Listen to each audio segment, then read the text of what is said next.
Foto ini saja, foto ini pernah lihat? Bukunya sih apa tidak, tapi Fotonya ini siapa nih? ya kalau di apa di medsos pernah.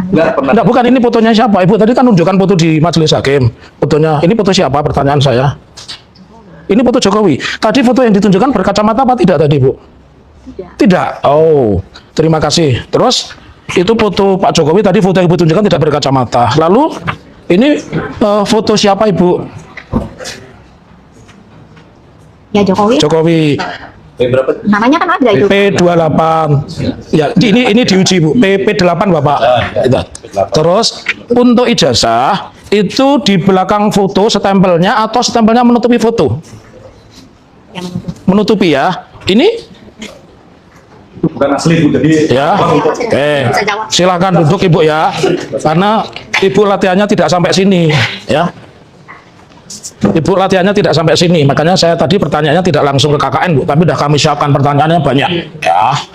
Terus saksi jadi menjawab yang tahu ya. Ya. Jangan yang tidak tahu jawab. Ya. Yang tidak pernah lihat jawab. Jangan yang Ya. pernah lihat saja. Ya. Ya jangan memaksakan. Ya. Silakan. Saya lanjutkan kembali. Ibu pada saat KKN sekamar dengan siapa? Johana. Kalau Pak Joko Widodo sekamar dengan siapa? Eko ya Bu ya. Eko. Iya. Baik. Terus yang paling khas dari Desa Ketuyan itu apa, Bu? Yang paling khas yang membuat teringat, saya masih teringat desa saya KKN, Bu, ya. Yang khas itu apa? Desa dari Ketuyan itu, Ibu. Kalau yang saya ketahui itu ya para penduduknya selain bertani, mereka juga itu membuat gula merah. Ya. Gula merah, ya.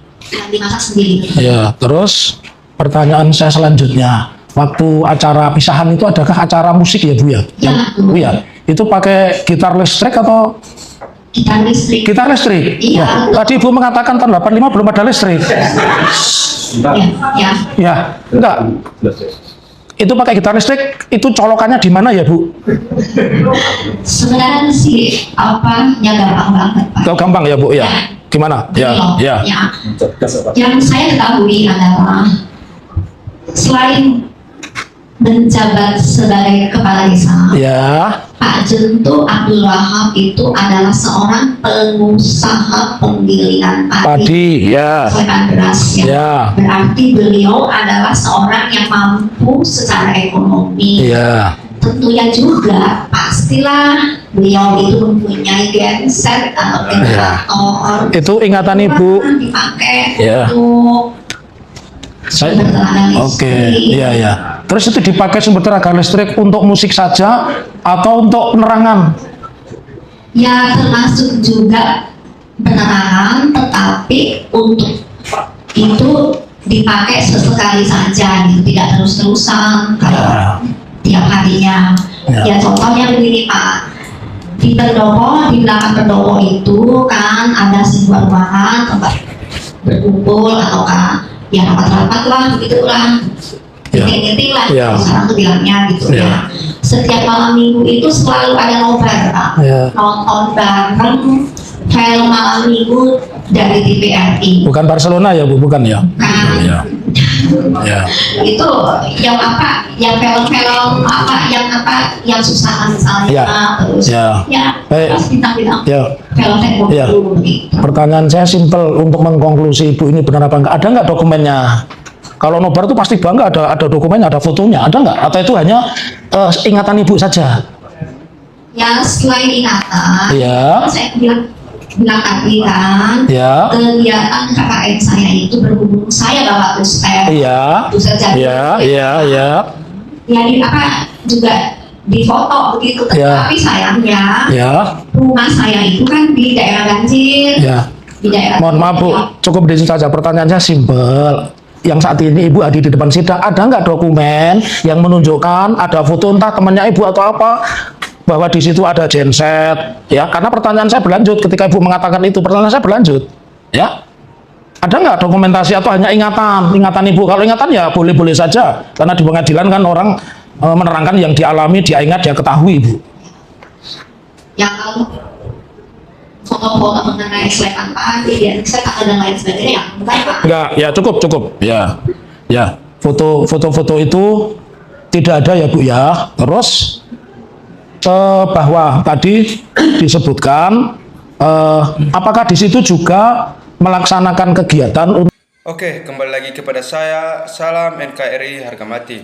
Di mana teman-teman kita sudah menonton sebuah video cuplikan di atas dan ada yang berkomentar berbohong cepat atau lambat akan terbongkar. Nah, kalau benar Jokowi dijemput paksa, itu baru berita yang luar biasa. Petugasnya yang menjemput juga pastilah prestasi tidak kaleng-kaleng. Dengan kasus ini, bukti bahwa negara bertekuk lutut kepada seorang Jokowi. Jokowi sudah jelas ijazahnya palsu. Penegak hukum bertele-tele. Nah, sudah banyak fakta dalam kasus ijazah palsu, tapi kok tidak bisa dipenjarakan? Malah orang-orang penegak hukum tidak bisa mempenjarakan.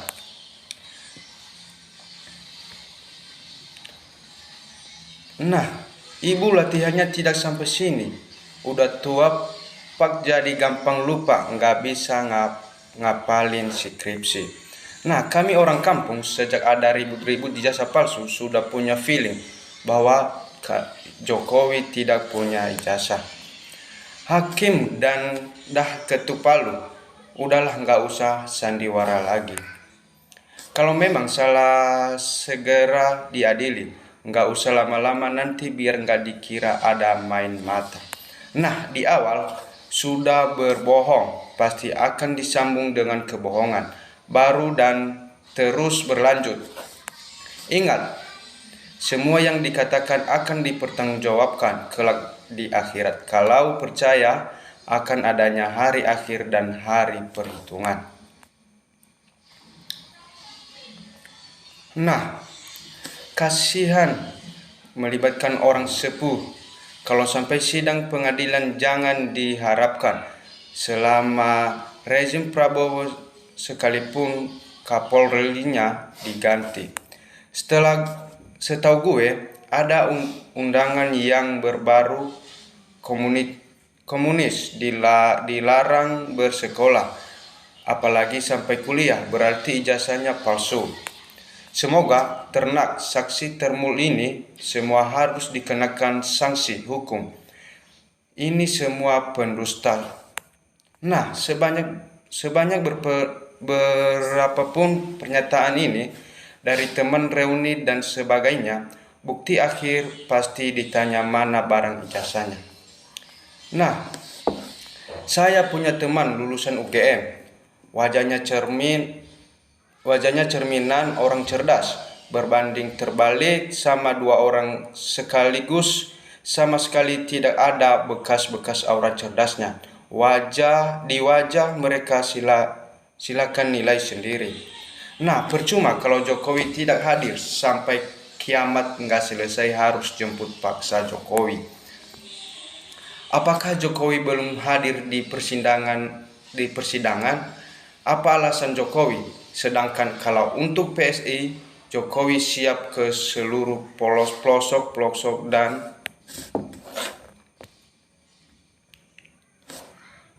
dan kabupaten. Jadi jelas foto Jokowi sudah bisa dihakimi.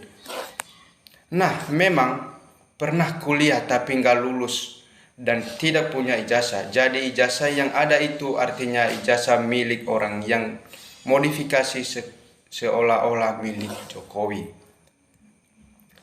Pengacara jelas harus pakai inovatif.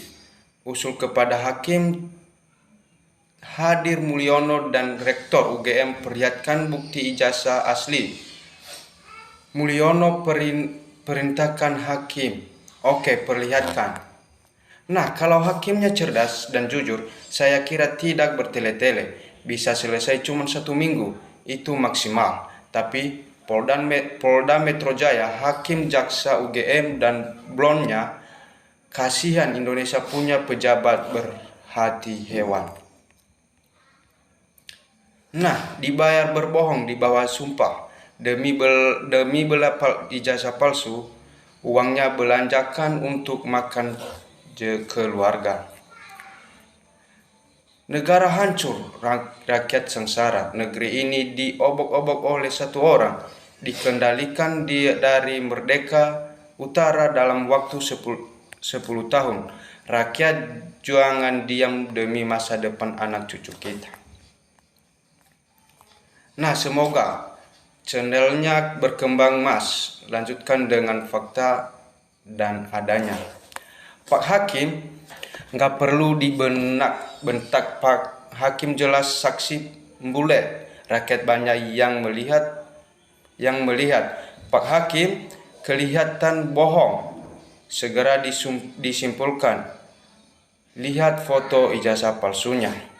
Nah, pemimpin kalau nggak bisa ngambil kesimpulan, Jokowi ini kuasa hukum, semuanya dapat diambisinya. Tunjukkan ijazahmu dan segera Polda menjemput di tempat.